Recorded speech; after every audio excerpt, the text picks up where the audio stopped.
Muito boa noite a todos vocês que nos assistem todas as quintas-feiras. Estamos iniciando o último FIRS Convida do ano de 2020. Vamos receber na live de hoje o jornalista Ariel Palacios, da Globo News. Conosco, o Ilan Kuperstein, no Rio de Janeiro, o Ariel Kroc, em São Paulo, o Fábio Lavinsky, aqui em Porto Alegre, a Nina Pencar, aqui em Brasília, e convidado especial nessa última edição, e que fez a gentileza de fazer o contato com o Ariel e convidá-lo para estar conosco aqui hoje, o jornalista Léo Gershman, também em Porto Alegre. Ariel, muito boa noite, seja muito bem-vindo.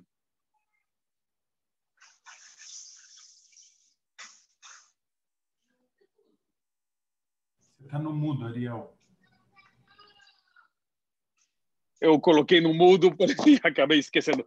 Boa noite a todos, como estão? Um prazer estar aqui, uma grande honra. Ariel, para começar, a gente falava um pouquinho agora antes de entrar no ar, né?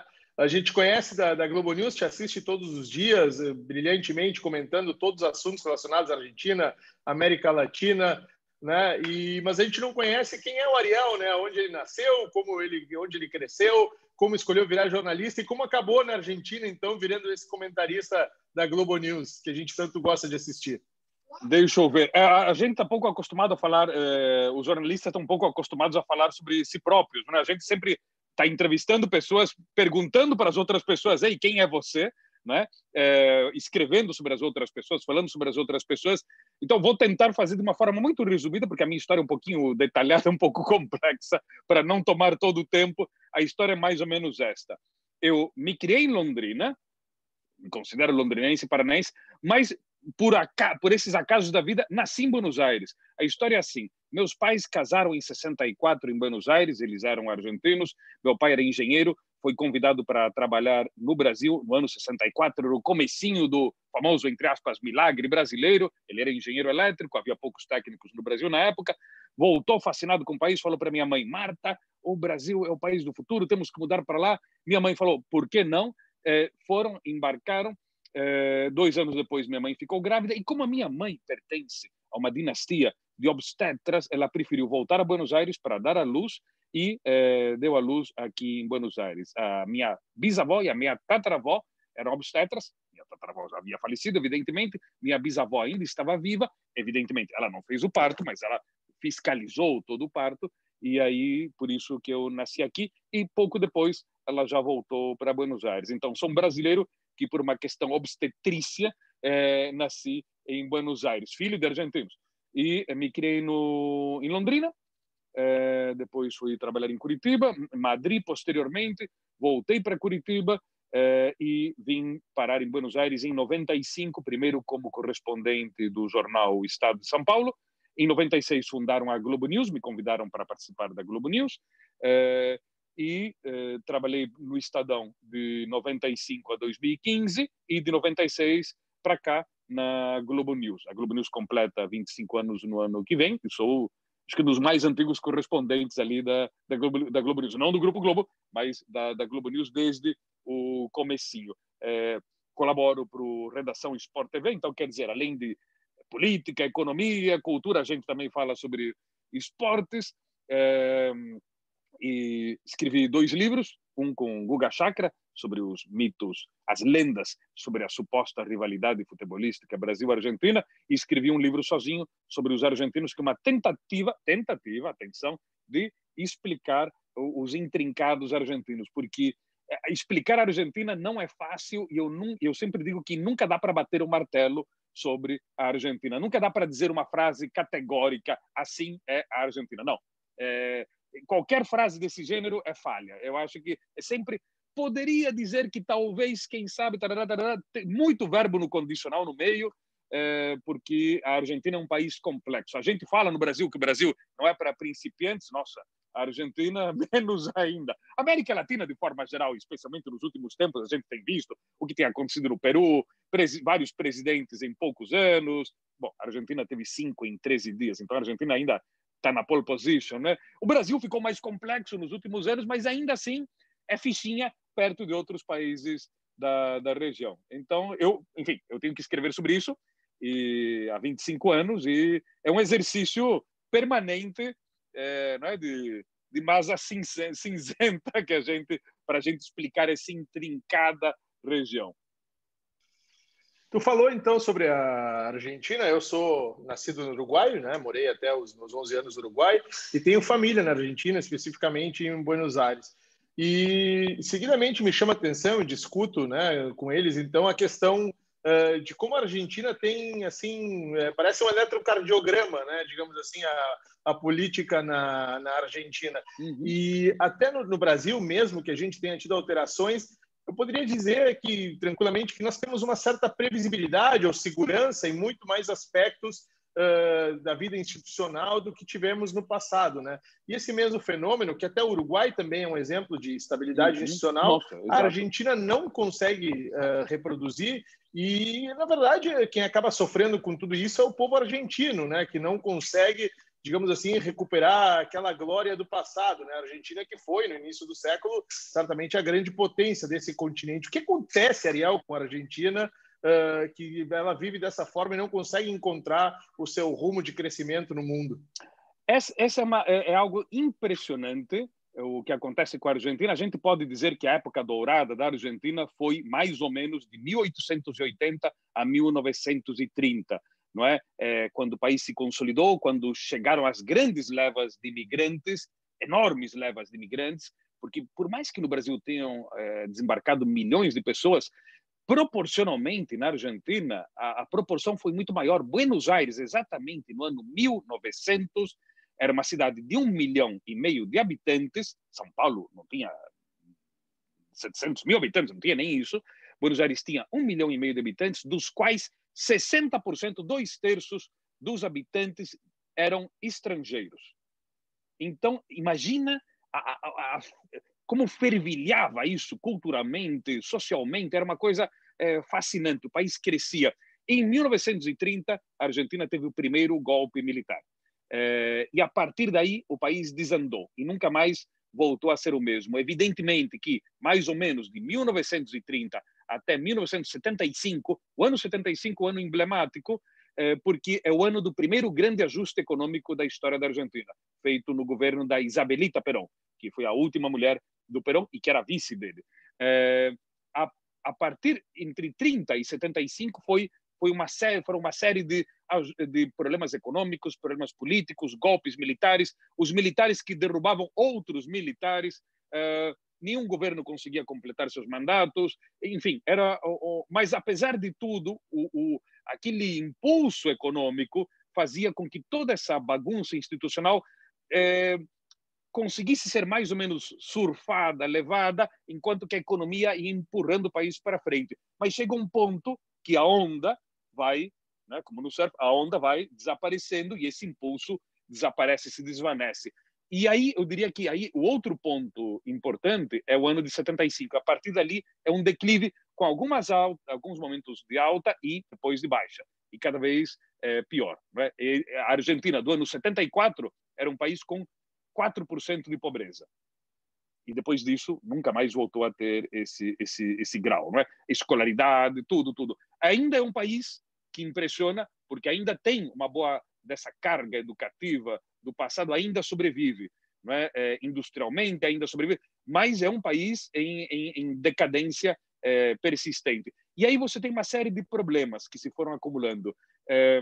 Os problemas institucionais, se um governo não consegue maioria parlamentar, não consegue governar, não é um país do consenso em absoluto. Isso é uma coisa que os argentinos admiraram durante muito tempo nos brasileiros. O Brasil foi, na maior parte, não em toda, especialmente nos últimos anos não, mas na maior parte de sua vida independente, desses 198 anos de vida independente brasileira, a maior parte do tempo o Brasil foi um país do consenso, onde quando alguma coisa se definia, quando um passo era um passo dado de forma sólida, não se retornava. Tudo bem que esse passo podia demorar muito tempo em ser dado, um passo para frente, mas era um passo que se dava para frente e não se voltava atrás. E na Argentina não, são 2 passos para frente, são 5 para trás. Então, isso é um sistema. A Argentina é um país, desde a independência, que é um país que vive no antagonismo, não pelos mesmos grupos. Os grupos antagonistas vão se vão aparecendo novos grupos. Então, logo após a independência, eram os morenistas contra os saavedristas. Depois vieram os unitários contra os federales. Depois, os radicales contra os conservadores, os peronistas e os antiperonistas, os kirchneristas e os antikirchneristas.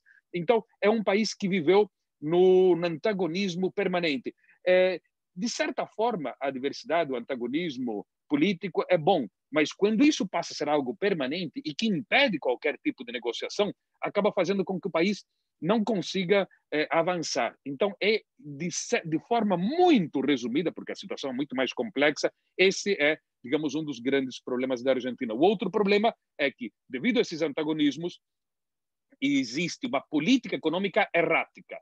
Cada governo adota uma medida econômica e, às vezes, não depende do líder político em si, porque um líder político X pode adotar uma medida econômica tal. Termina seu governo, ele volta depois, anos depois, e quando ele volta totalmente reconfigurado. Você diz, mas espera aí, é o mesmo cara de antes? Ele está fazendo tudo o contrário do que ele fazia naquele primeiro governo? Mas na Argentina é exatamente assim. Então as pessoas se aferram, por exemplo, ao dólar. As pessoas não confiam no peso, e não confiam no peso há 45 anos, desde aquele ajuste que eu falei de 75, no governo da Isabelita Perón. Então, não existe confiança na moeda nacional. As pessoas preferem poupar em dólares dentro do colchão e não investir, porque depois de tantas crises, uma crise desde 75, uma grave crise econômica a cada, em média, 7, 8 anos, crises que deixariam as crises brasileiras no chinelo. A crise de 2001, 2002, que foi até a atual a maior crise da história da Argentina, é para pensar da seguinte forma, que a classe média brasileira agora está sofrendo muito com as crises, mas a classe média brasileira, até poucos anos, não havia passado tudo que a classe média argentina havia passado. Ou seja, quantas pessoas vocês conhecem que sejam advogados, engenheiros, médicos, historiadores, professores universitários, dentistas que tenham virado mendigos ou catadores de papel? Talvez ninguém. Talvez a gente conheça alguém que perdeu a família num acidente e a pessoa desesperada enlouqueceu, caiu na bebida, na droga, e aí sim essa pessoa virou um sem-teto. Mas se não é por uma coisa assim, por um drama familiar, a gente não vê que alguém tenha falido e tenha virado mendigo no Brasil, alguém de classe média. Na Argentina é muito comum. Em épocas de crise, mais comum ainda. Então, isso faz com que as pessoas tenham medo de se arriscar. Eu tenho um dinheirinho, tenho um açougue, tenho um dinheirinho extra, vou reformar o açougue. Não, por quê? Porque não vale a pena. Vai que a crise continua, vai que a crise volta, para que eu vou perder dinheiro nisso? Vou guardar dólares, entendeu? Então, é uma sociedade com medo de investir, mas dá para entender por que ela tem medo de investir, porque passou tantas sovas, tantos sopapos, tantas surras econômicas e financeiras que dá para entender por que eles não se arriscam. Então, essa que é a grande pena da Argentina. É um país que passou por tantos desastres que não tem confiança em apostar pelo futuro. Ariel, tudo bem? Está me ouvindo bem? Tudo bom, Léo. Eu queria fazer antes uma coisa que o Ariel não ia falar, jogar confete assim mesmo, como eu vou jogar. Primeiro, eu conheço bem a trajetória do Ariel, né? Eu só não sabia que a mãe dele tinha dito que o Brasil é o país do futuro. E eu vejo que, além do nome Ariel, que é tipicamente judaico, ele teve uma inspiração do Stefan Zweig. Do Stefan Zweig, né? Olha só que bacana.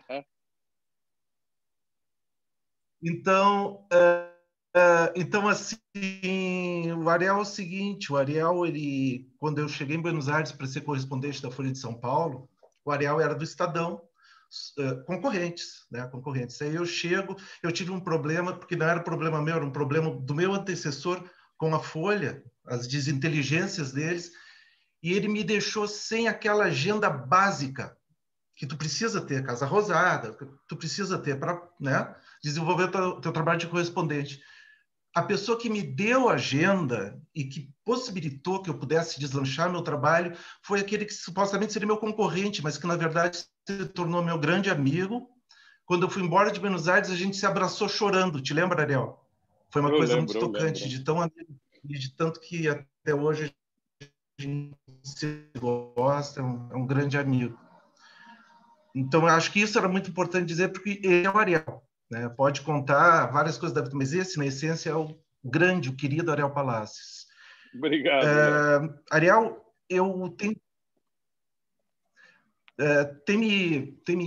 me chamado muita atenção, e nós conversávamos sobre isso hoje, né? Hoje por WhatsApp. Uma coisa que, aliás, eu fiz uma entrevista com o Aldo Rico, né? Aquele cara de extrema direita, né? Eu fiz uma entrevista quando ele entrou no peronismo, foi uma coisa surpreendente. Eu entrevistei ele, ele me falou aquilo, que entrou no PJ. E na época ele me perguntou o que é o Gershon, e eu disse, eu sou judeu. E o cara encerrou a entrevista ali. Então, esse antissemitismo na Argentina parece uma coisa proporcional com o tamanho da comunidade argentina, uma coisa muito louca. O que a gente estava conversando hoje de tarde me chamou a atenção, e eu queria que tu desenvolvesse aqui, era uma coisa que tu falou que tem muita reprodução de discursos, de frases do Mussolini, do Hitler, hoje na Argentina. Isso é assustador. Eu acho que na América do Sul, de forma geral, e muito mais do que na Argentina, em outros países, e diria até no Brasil, isso é que é mais assustador, porque a Argentina era, como até um tempo atrás, era como o país dos neonazistas, era o país para onde os nazistas haviam fugido em grande quantidade, depois você tinha alguns no Paraguai, há vários no Chile, especialmente croatas no Chile, alguns esparsos no Brasil, mas a grande quantidade era aqui. Quando você esteve nos anos 90, existiam 2 partidos neonazistas em Buenos Aires, eram minúsculos ainda bem, mas você tinha figuras como Aldo Rico, um militar de extrema-direita, ultranacionalista, com toda aquela carga antissemita típica das Forças Armadas argentinas, que agora ainda bem já se diluiu, mas que foi muito forte durante a maior parte do tempo nas Forças Armadas argentinas.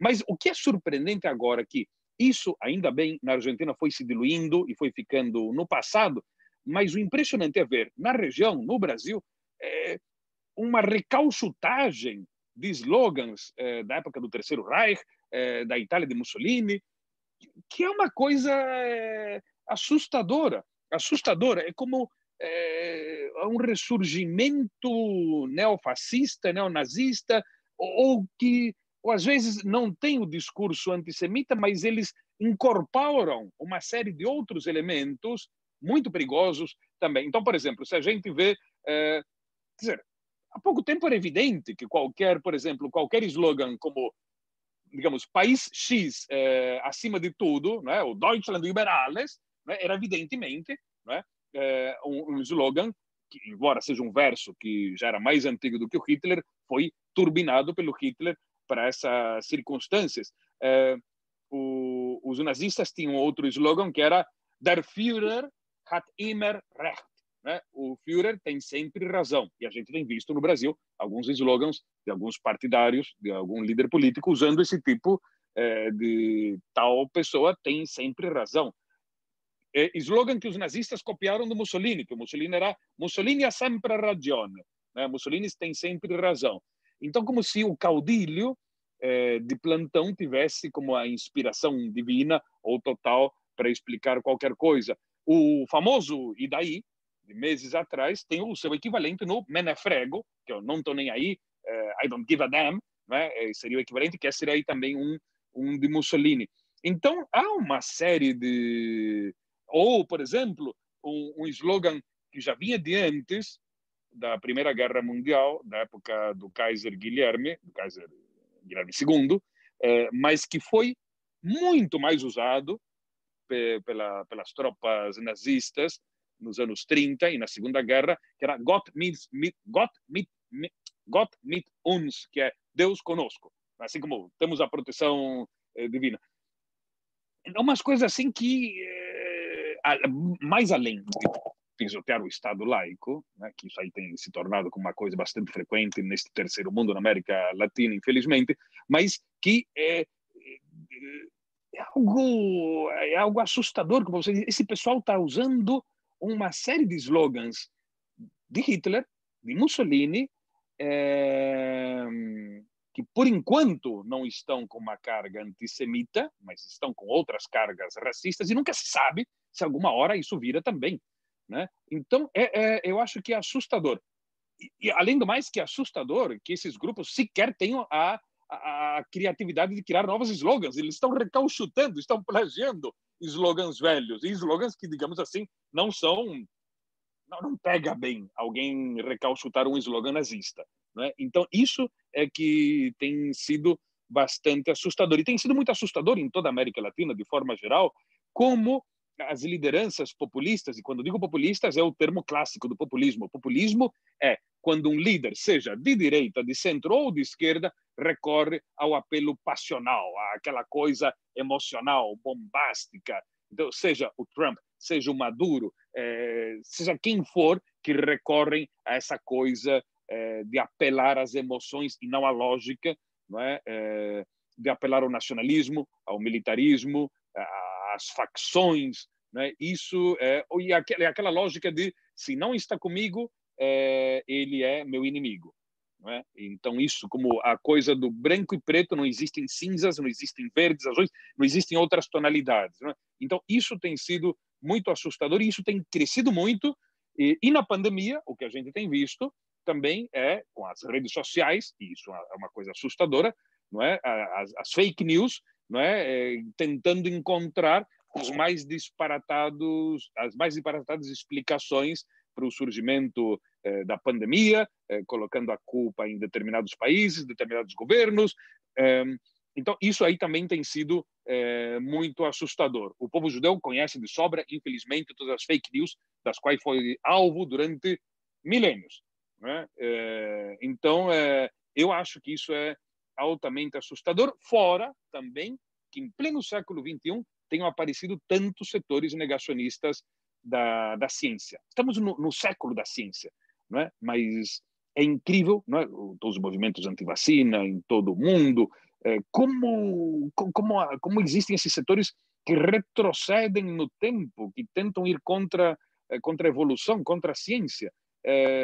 Isso é assustador, porque tudo isso são superstições, são coisas passionais, emocionais, e não são lógicas, e não é o raciocínio. E quando um governo, quando um político tenta levar as pessoas por esse lado, aí é que caímos no grave perigo de sempre, não é? Esses líderes que levam as massas por questões emocionais, que você diz, mas espera aí, isso aí não é lógico que essa pessoa diz.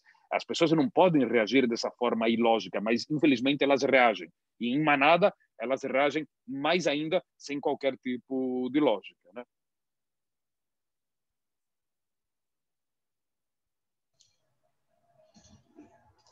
Bom, não sei se o Léo gostaria de fazer a segunda pergunta dele ou se você já possa entrar. Talvez ele Como vai? esteja Tudo bom? com delay. Tudo bom, Ariel? Boa noite. Bom, vou dar prosseguimento aqui. Muito obrigada por ter aceitado participar do programa. Eu estou muito honrada. Eu gostaria de saber suas impressões sobre 2 projetos de lei. Um até, salvo engano, já foi aprovado recentemente, que é o da tributação sobre grandes fortunas na Argentina, e outro foi enviado pelo presidente também recentemente sobre a legalização do aborto. Eu não sei em que pé está esse sobre a legalização do aborto, mas eu queria saber suas impressões e a comoção que isso está causando internamente na Argentina. Tudo bom? A da chamada lei do imposto sobre as fortunas, esse é o nome genérico, ele ainda tem que passar pelo Senado. Tudo indica que será aprovado porque o peronismo tem maioria no Senado. Seria, teoricamente, porque na Argentina, como em outros países do terceiro mundo, você nunca sabe, não é? Teoricamente, certas leis são anunciadas e implementadas como se fossem de aplicação única, ou de esta lei será aplicada durante este ano, ano que vem não, ou se o ano que vem terá que passar pelo Congresso de novo. E aí o governo acaba repetindo a lei por decreto, coisas assim. Outras leis, como supostamente arrecadariam dinheiro para pagar boa parte das aposentadorias e dos subsídios para as pessoas desempregadas, na Argentina, já pela recessão.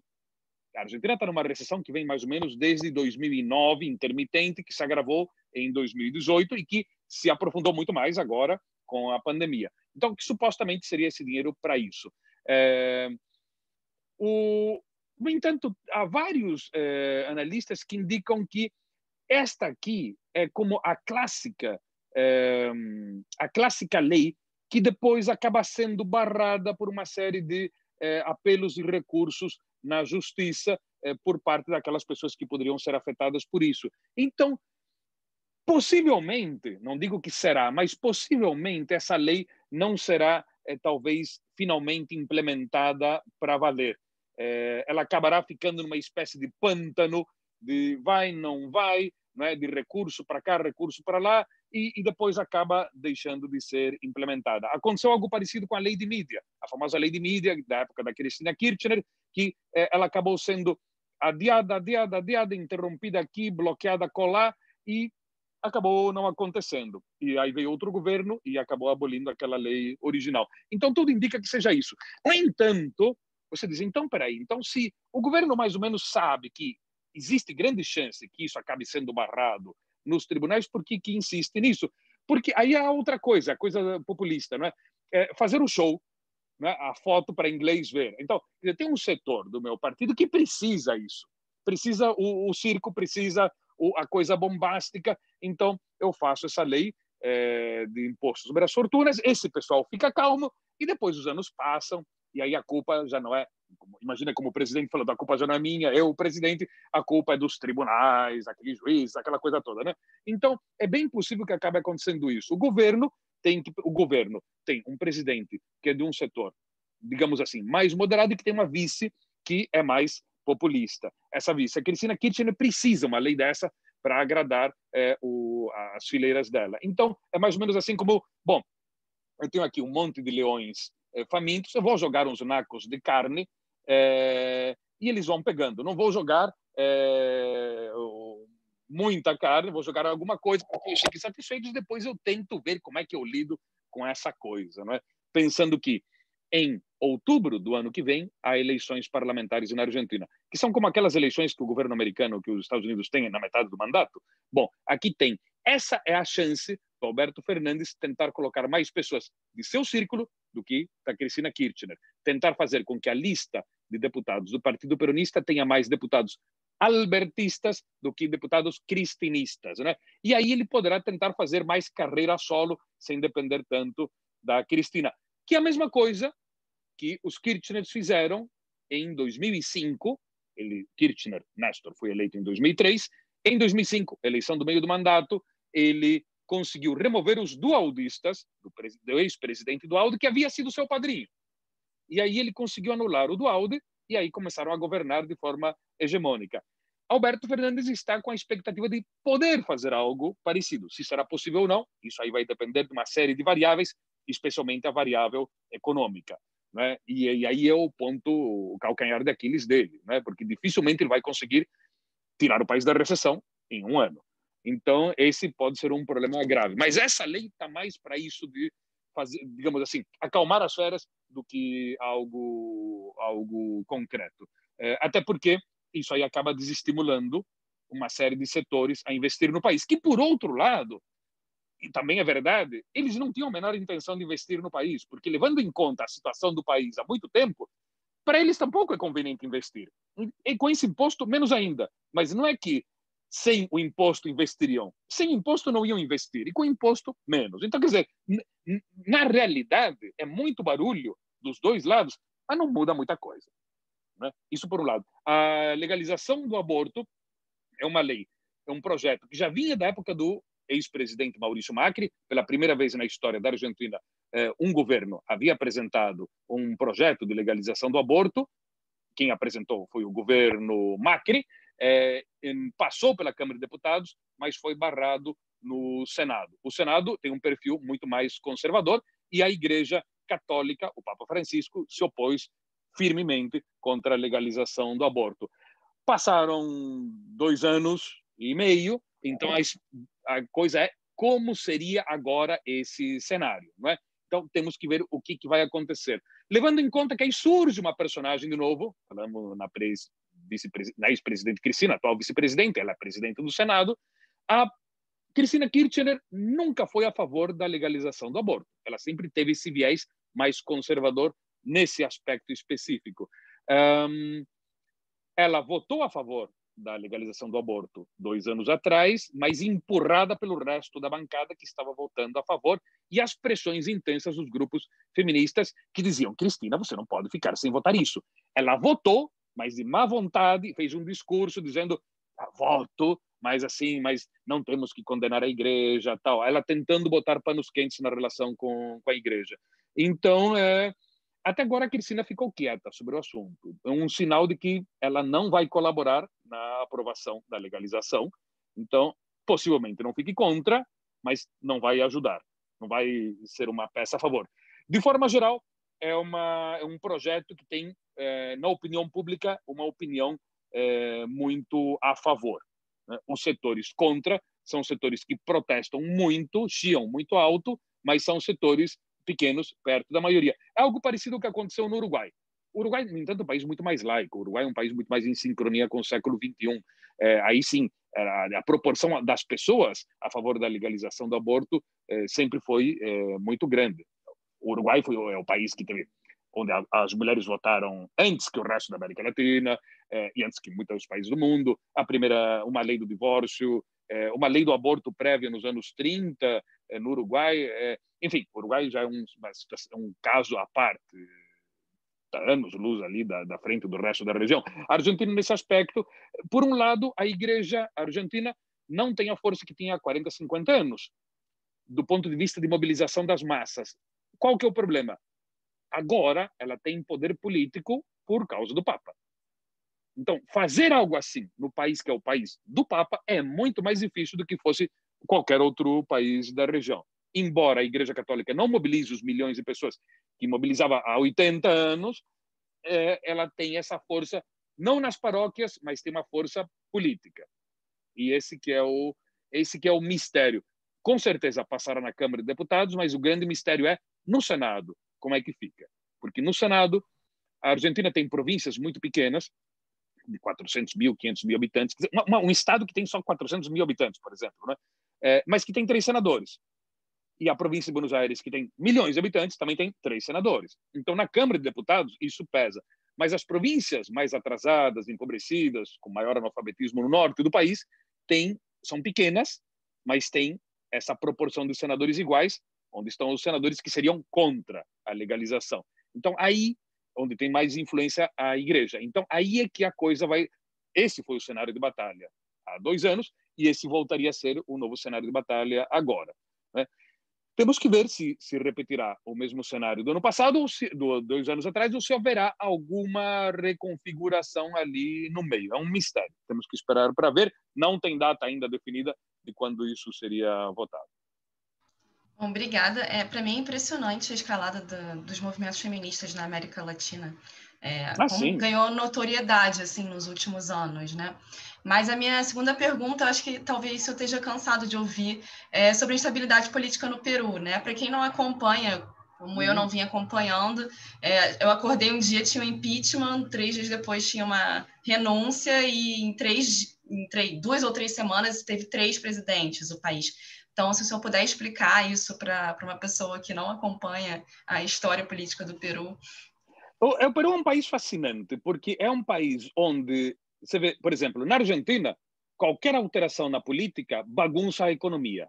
Imediatamente. O presidente tem pneumonia, sério, aí já não é um exagero, o presidente é operado e a bolsa despenca, por exemplo. Não é? No Peru, não. A economia, o Peru agora, neste ano, está numa grave crise econômica por causa da pandemia. Mas o Peru, nos últimos 20 anos, havia tido um dos maiores crescimentos da América Latina, 4,5% de crescimento do PIB em média. 5% há alguns anos. Então, apesar de todas as instabilidades políticas, a economia do Peru ia para frente, enquanto que a política se balançava. São muitos anos de crise. Se a gente pensa, já são 30 anos. O que foi o presidente / ditador nos anos 90, Alberto Fujimori, está na cadeia, condenado a 25 anos de prisão por assassinatos em massa, não é? Matou um cara, matou dois, assassinatos em massa, e por desvios de fundos públicos, por roubo. Depois, o primeiro presidente com a volta da democracia, Alejandro Toledo, está nos Estados Unidos, esperando extradição para o Peru por causa do escândalo Odebrecht. E todos os que vieram até Vizcarra são pelo caso Odebrecht. Então, o Alan Garcia, que quando ia ser detido pela polícia, deu um tiro na cabeça e se suicidou, morreu. Não foi preso porque morreu. Pedro Paulo Kosinski, o Ollanta Humala, também preso, agora livre, mas esteve preso pelo caso Odebrecht. Kuczynski ainda está preso. A mulher de Humala, Nadine Heredia, a primeira-dama, também presa pelo escândalo Odebrecht. Vizcarra, que foi removido. No Peru não é um impeachment, no Peru é outro sistema. Eles chamam vagância da presidência. A presidência fica vaga por uma declaração de incapacidade moral.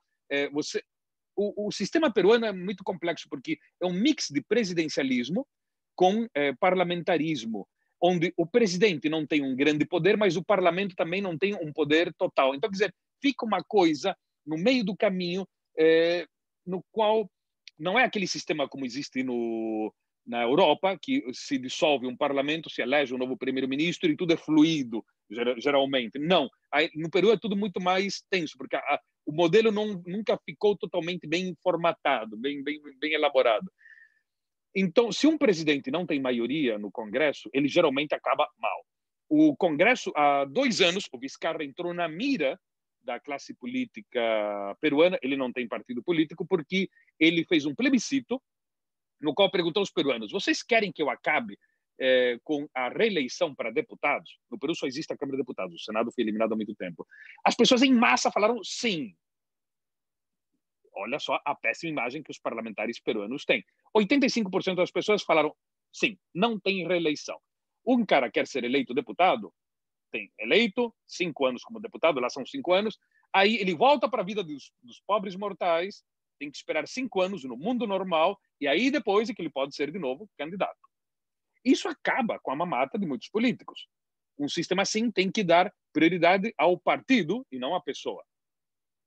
O partido, ele continua tendo cadeiras, ele pode reeleger pessoas, mas não depende daquela pessoa específica. Ele teria... Isso fez com que ele...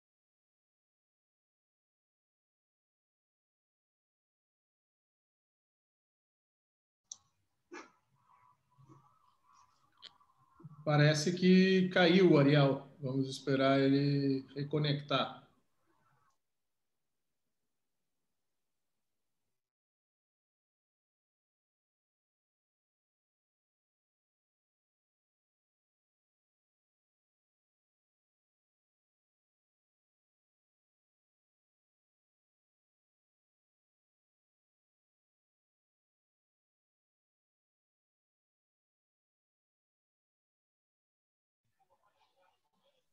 O Ariel me avisou aqui no WhatsApp que eles... tá voltando. Alô. Oi. Tudo certo, caiu, mas já está de volta. Caiu, mas estamos de volta. Enfim, como presidentes peruanos, mais ou menos, a coisa foi. Então, como eu estava dizendo, isso faz com que o sistema peruano seja muito instável. Quando o Vizcarra fez esse plebiscito, aí também houve uma renovação do parlamento, e nenhum partido político peruano hoje consegue ter alguma espécie de maioria relativa. A Câmara de Deputados tem 130 cadeiras. O partido que tem mais deputados tem 25. Ou seja, a Câmara tem 130. O maior partido tem 25. Então, isso faz com que os outros têm 20, 15, 9, 7, 4, 3, 2, 1. Então, quer dizer, é muito difícil para um partido político governar.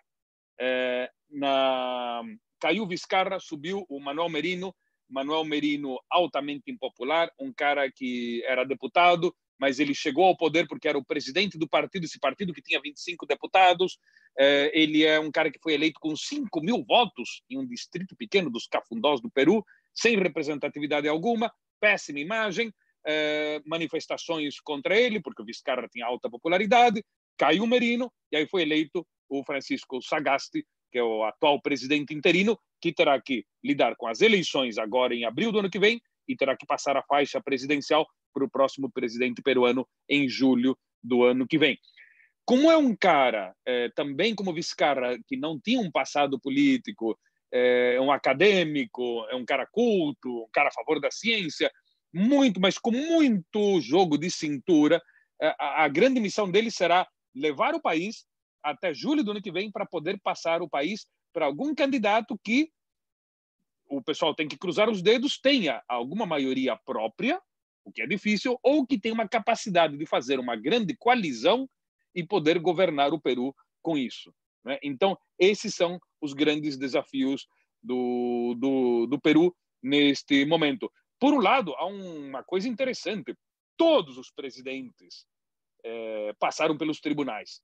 Vizcarra ainda não, né? Mas todos os outros presidentes passaram pelos tribunais. Um sinal de como que não há privilégios para um ex-presidente, seja do partido A, B ou C. Pessoal, eu vou pedir licença porque eu sabia que eram duas perguntas, mas eu não sabia que era uma seguida da outra. A Nina até falou, Léo vai fazer a segunda. Mas então, como eu tenho um compromisso, eu não vou poder até o fim, eu vou me permitir então fazer a minha segunda pergunta agora, tá? Que é o seguinte, é em cima do que a Nina estava conversando contigo, Ariel. Eu fiquei bastante curioso para saber como é que estão os Fernandes, que a gente sempre soube que a Cristina e o Alberto nunca se deram bem. Mas como é que está isso agora com o exercício do poder? Isso está vindo muito à tona? Continua tenso, continua muito tenso. O Alberto Fernandes foi o chefe do gabinete de ministros do Néstor Kirchner em 2003. Ele antes disso ele articulou a campanha em 2002, não é?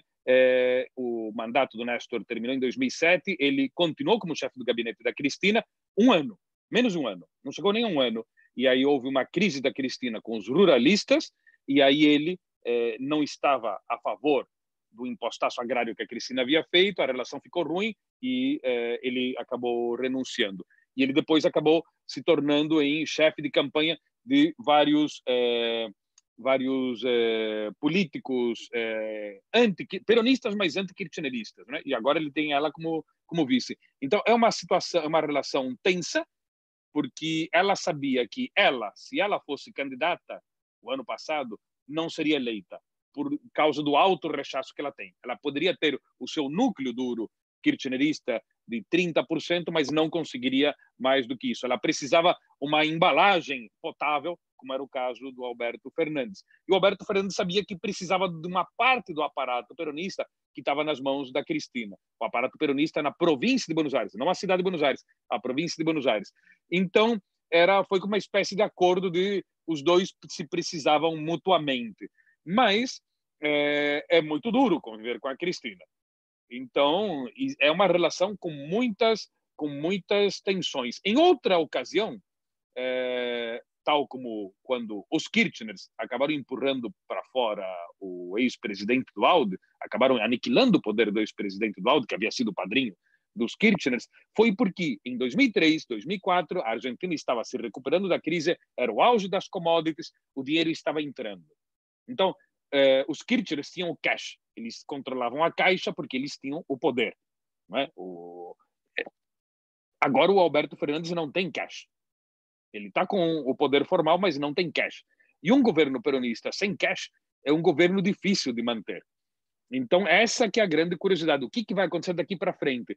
A Cristina Kirchner já começou a dar umas puxadas de tapete no Alberto Fernandes. O Alberto Fernandes está negociando um acordo com a FMI e a Cristina e um grupo de senadores kirchneristas começaram a criticar publicamente o acordo com a FMI, na hora que o Alberto Fernandes mais precisa desse acordo, né? Então, já estão começando uma série de puxadas de tapete, que isso no futuro pode se tornar, talvez, quem sabe, eventualmente, hipoteticamente, em algum afastamento mais duro. E aí, é muito fácil imaginar o discurso da Cristina. A Cristina pode dizer algo assim como: Alberto nos traicionó. Alberto no hizo lo que habíamos arreglado. Alberto traicionou o povo argentino. Né? Ela pode dizer alguma coisa assim. Ela pode botar a culpa, dizendo como Alberto traiu os ideais do Néstor. Né? Ela pode fazer esse dramalhão. Né? É um clássico dela. Então, não me surpreenderia que botem o Alberto, né, como culpado de tudo isso. Né? Então, e as chances para o Alberto Fernandes poder botar o país nos trilhos de novo são chances muito microscópicas, liliputianas, né? A crise é guliveriana, a crise é colossal, a crise econômica, a pandemia. Então, é um cenário muito difícil para ele, muito difícil. Eu vou então me retirar, tá? Eu agradeço. Infelizmente, está tão bom, né? Mas eu tenho um compromisso, daí eu não já tinha convidado antes. Muito obrigado, tá? Pelo convite. Boa noite e boa participar. semana, Léo. Foi um prazer te ver aqui. Obrigado para vocês também. Um prazer todo meu. Beijos. Bom, Ariel, boa noite. Obrigado mais uma vez por estar com a gente.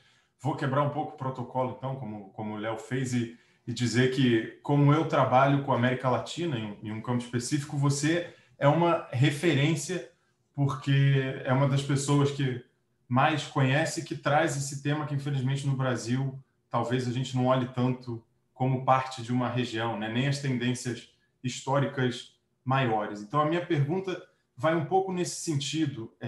Na atual configuração, com México com AMLO, que já é um processo complexo por si só, o Peru com esse entrave institucional, a Venezuela numa crise já que se alonga, a Argentina e Bolívia com governos democráticos mais de esquerda, e o Brasil parece que se descola um pouco com um governo que poderia ser considerado mais de extrema-direita, inclusive rompendo algumas tradições diplomáticas, como fazer uma intromissão na eleição na Argentina, não ter enviado ninguém de alto nível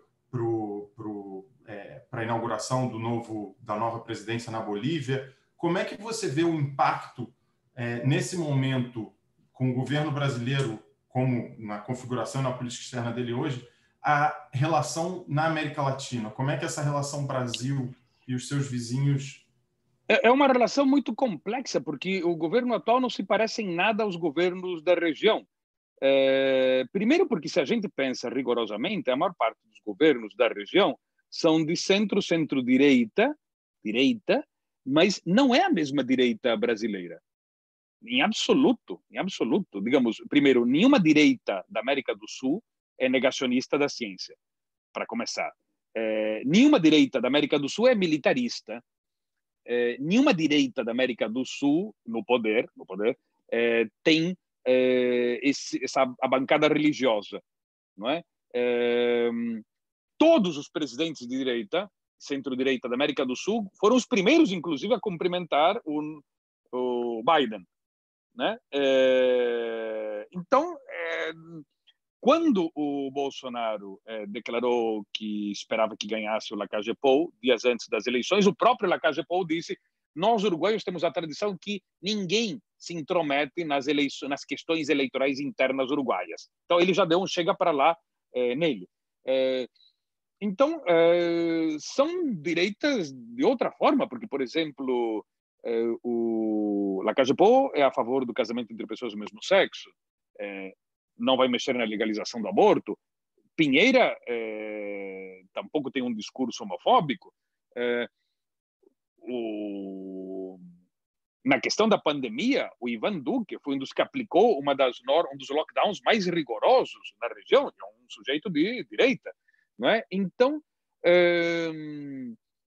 são pessoas de direita, mas que têm relações comerciais pragmáticas com a China, por exemplo. Né? Então, o governo Bolsonaro conseguiu se isolar, inclusive, dos próprios governos de centro-direita e de direita da região. Isso que é impressionante. Não é? É um cara que elogia Israel, mas, ao mesmo tempo, diz que Hitler é de esquerda, coisa que no Yad Vashem deixou o pessoal com os cabelos em pé. Não é? Você diz, todo o planeta sabe que Hitler era de extrema-direita. Os alemães sabem. Israel sabe. Agora vem um cara com uma loucura dessas. Você diz, o que esse pessoal ingere de manhã? Não é? Digamos, você diz, tem alguma coisa estranha, algo que não funciona bem. Não é? Então, sem pragmatismo político, coisa que os outros governos da região, de centro, centro-direita e de direita, têm. Né? E este aqui, não. Então, quando a gente vê o comportamento em relação à pandemia, ele se parece muito mais ao Daniel Ortega, da Nicarágua, o líder sandinista, e ao comecinho do AMLO, do López Obrador, né, que dizia, não, eu ando na minha carteira com um trevo de 4 folhas, este santinho aqui, não me lembro que santo era, e uma nota de $2, né, e eu estou protegido, e ele ainda por cima falou algo parecido com aquilo lá de pular na sarjeta, porque não, a consistência física, genética do mexicano faz com que ele supere qualquer pandemia, algo mais ou menos parecido, né? Um pouquinho mais elaborado, foi até um pouquinho mais, entre aspas, científico. Então, você diz, ele se parece mais nesse aspecto ao Maduro e ao Daniel Ortega e, de certa forma, ao López Obrador, que aos seus colegas de direita. Os seus colegas de direita não veem nada parecido, né, com ele. Então, é algo muito peculiar. A própria esquerda sul-americana é muito peculiar também. A esquerda europeia tem a legalização do aborto, casamento gay, o empoderamento das mulheres. Na Venezuela, a misoginia de Maduro, a homofobia de Maduro, contra a legalização do aborto. Na Nicarágua, as leis contra o aborto são similares aos de Burundi ou do Congo ou do Afeganistão. Então, você acaba tendo uma direita e uma esquerda, ou uma extrema-direita e uma extrema-esquerda na América Latina, que é de meia pataca, que é uma coisa terceiro-mundista, é como uma, sei lá, fora de sincronia com o século XXI, chega a ser quase uma paródia, me faz lembrar o filme Sopa de Ganso, dos irmãos Marx, não é? Geniais cômicos, né? É extremamente parecido, é algo assustador. E antes, quando eu comentava a reciclagem desses slogans, presidente X tem sempre razão, falei, isso é o slogan do Mussolini, país tal acima de tudo, Deutschland liberales. Não pode, digamos, é um absurdo reciclar um slogan nazista. Não faz, digamos, e as pessoas esquecem que isso foi um slogan nazista. Como é que podem esquecer que isso foi um slogan nazista? Isso que é mais grave ainda, que as pessoas esqueçam essas coisas, né? Não faz o menor sentido. Acho que é um bom resumo do que você colocou. Ariel, você, mais uma vez, como uma das preciosas vozes que traz essa visão para a gente da região, né? A gente já teve alguns pensadores que pensaram a região, então me vem muito à cabeça o Rama, né, Cidade Letrada, e que ele fala dos jornalistas como um momento de democratização da letra, mas pensando hoje também, qual é o papel que você vê para o jornalismo no Brasil, principalmente, que onde é uma situação talvez mais complexa, mas em geral na região, como é que você tem visto esse papel e essa relação com eu acho que mais além do papel óbvio do jornalismo, de informar, de dar os fatos, neste momento, que pergunta interessante, porque neste momento a gente tem um papel muito crucial, mais além do que seria o papel do dia a dia, né? O papel de desmontar as fake news que circulam de uma forma avassaladora, não é? É como o papel, de certa forma, mutatis mutandis, o papel do cientista ou do professor que naquele vilarejo onde diziam aquela mulher ali tem que ser queimada porque, isso em 1800 e pouco, não estou falando da Idade Média, porque, sei lá, acho que ela é feiticeira, não é? Ou porque acho que ela matou e comeu aquelas criancinhas ali, não é? Você diz, não, peraí, isso aí é absurdo, não aconteceu nada disso, tal. Acho que hoje o papel do jornalista, mais além do seu papel normal, é também, e principalmente neste momento, desmontar todas as fake news. E a gente tem visto fake news que eu até, digamos, eu acho um absurdo que alguém veja uma imagem e acredite piamente naquela imagem que vem pelo WhatsApp, ou pelas comadres do Facebook, ou por aquelas cambadas do WhatsApp que mandam imagens. Olha essa manifestação aqui em Buenos Aires, é uma manifestação de Caracas de 3 anos atrás, por exemplo. Você, olha, isso aqui foi ontem à noite. Aí você vê a cena de dia. Peraí, o cara está dizendo que essa manifestação foi ontem à noite, a cena é de dia, e é pleno inverno em Buenos Aires, está todo mundo de camiseta. Não faz nem sentido. Mas digamos que a pessoa ainda assim não pare para pensar nisso, uma pessoa que está em São Paulo não pare para pensar isso. Existem certas fake news que são totalmente delirantes porque elas não têm lógica, matemática. por exemplo, uns anos atrás era fake news, era 1,6 milhão de sírios refugiados estão vindo em 13 navios pelo Atlântico Sul e a imprensa mundial não publica nada. Ou seja, pelo amor de Deus, a CNN estaria com helicóptero sobrevoando, a BBC, a Globo News, mostrando os 13 navios transportando 1,6 milhão de sírios. 13 navios. Quer dizer, 130 mil sírios em cada navio, levando em conta que os maiores transatlânticos do planeta não passam de 7, 8 mil de capacidade. Então, que vão desembarcar em Goiás. Aí você diz, peraí, que brasileiro é esse que está divulgando o negócio e que tem um monte de milhões retweetando que acham que alguém vai desembarcar num porto em Goiás? Goiás, que está no interior. Como é que alguém vai ancorar um navio em Goiás? E você diz, então quer dizer, é ignorância, é burrice, é má vontade, ou é vontade de acreditar naquilo, seja lá o que for. Eu quero acreditar naquilo porque aquilo é retumbante. Não é?